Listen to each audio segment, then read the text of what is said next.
food, glorious food, yummy food. Your abs are made in the kitchen. Healthy, fit and strong is 80% food and only 20% exercise. You need to do 10,000 steps every day. You need to do 3 sets of 10. You need to do 150 minutes of cardiovascular exercise every week. You need to sleep 8 hours. You need to weigh a certain weight. You need to have a certain percentage of body fat. And there's a whole heap of information and numbers all about being healthy, fit and strong.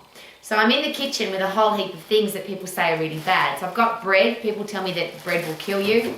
I was brought up where alcohol is the sin and you'll go to hell if you drink it. Chocolate, obviously very, very bad. Can't eat chocolate, that's terrible. I've got apples. For some people they're a bad food and some people they're an apple a day keeps the doctor away. So I've got a whole heap of controversial stuff in front of me about food. And then if you delve into exercise, the controversy about when to exercise, how much to do, what are the best exercises, reps and sets. We've made it all very, very complicated.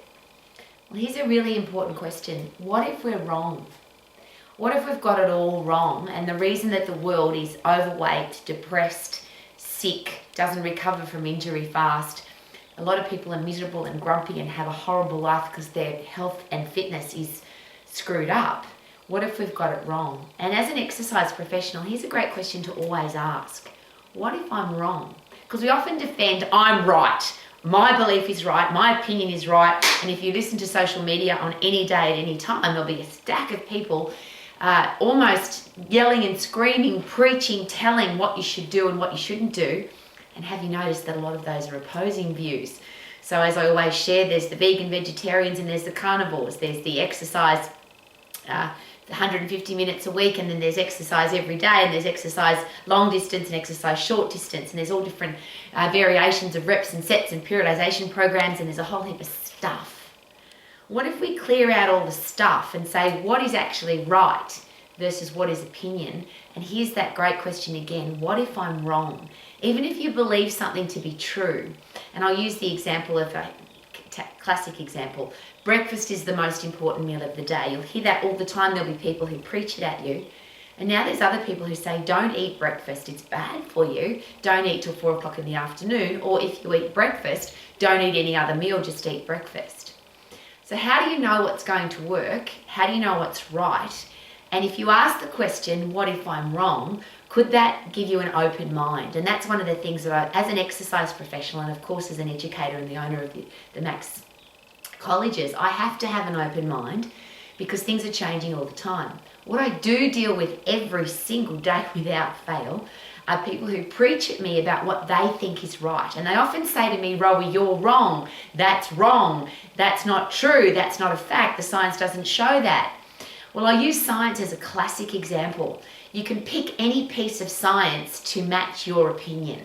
There are thousands, millions, if not billions of pieces of science. And if you cherry pick them to suit what you want to say, so are there pieces of science to say that if you eat bread, you'll get fat? There's a stack of that science. There's also a stack of science to show that the people that live the longest eat bread, drink wine, smoke cigars, and don't eat what most people think that you should eat.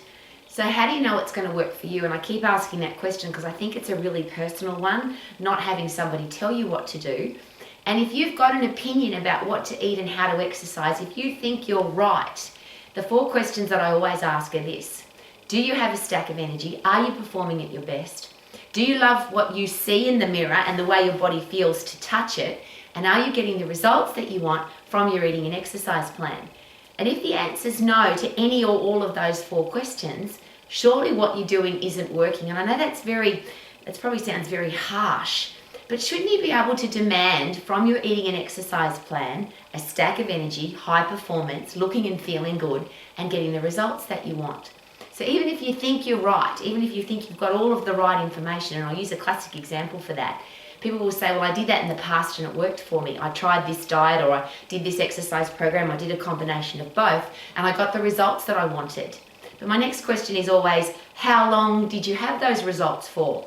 And if you use that program and now you're out of shape again and you don't have a stack of energy and you're not performing at your best and you're not getting the results that you want, that program didn't work because you couldn't stick to it.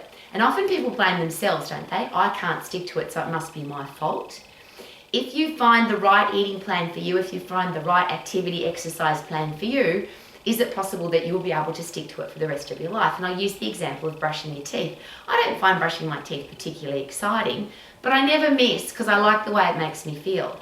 I don't particularly love having a shower. Sometimes I do, but sometimes it's, I've got to hurry, got to have a shower. But I'd never miss because it's part of my life. I always wear clothes because it's part of my life. I always sleep at night because it's part of my life.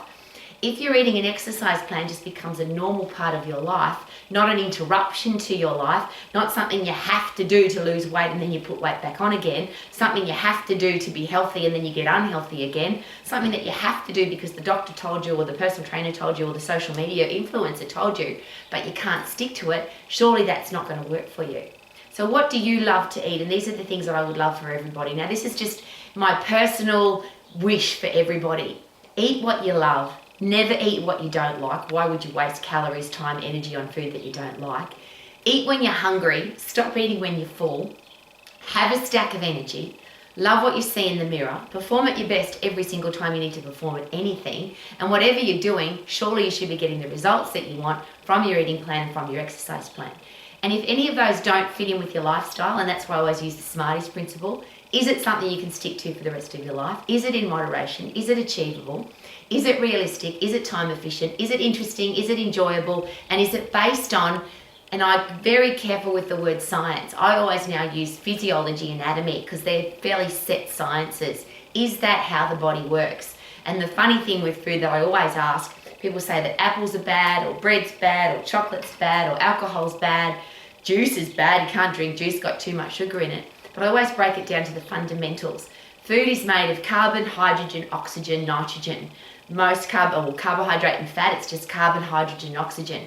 Those are the things that we need to survive, their macronutrients. So whether that comes in the form of an apple or chocolate or beer or bread, if it works for you and you've got a stack of energy and you're performing at your best, and that's the story that I always love to share, because ultimately I would love everybody to have a long, happy life at great quality.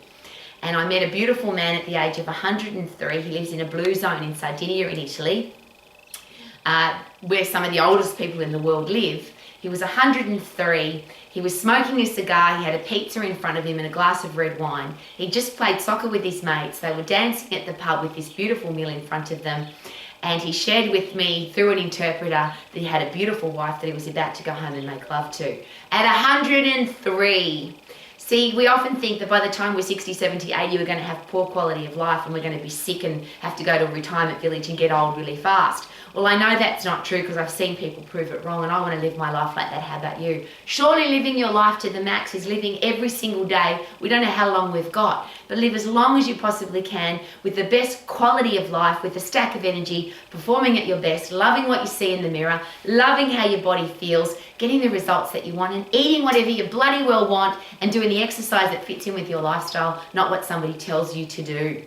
Here's the question. Even if you think you're right, what if you're wrong? And if you're wrong, is it a great idea to have an open mind and have all of those things happening for you rather than living your life according to somebody else's rules?